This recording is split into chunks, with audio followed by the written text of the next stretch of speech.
হাসিনার গড়।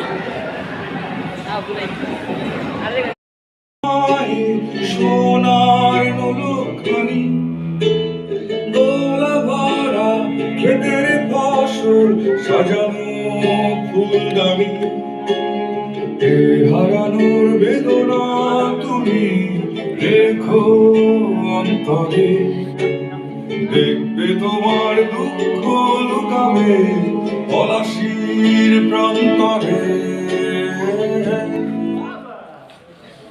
সেরা লেভেলে আসলো।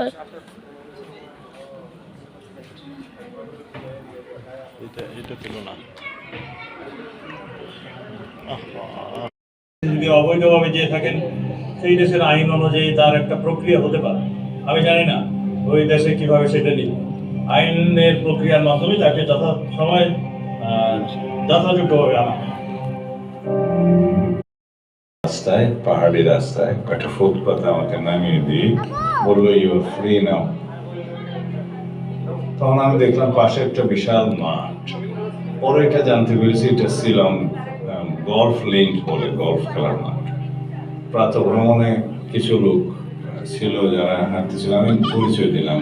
তো তারা পুলিশকে কল করলো, এরপরে পুলিশ থানায় নিয়ে যায়।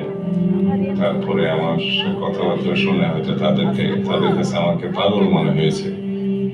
তারপরে তারা একটা মেন্টাল হসপিটালে নিয়ে যায়, মিম হান্স নাম দিয়ে। ওখানে ডাক্তারকে আমি অনুরোধ করেছিলাম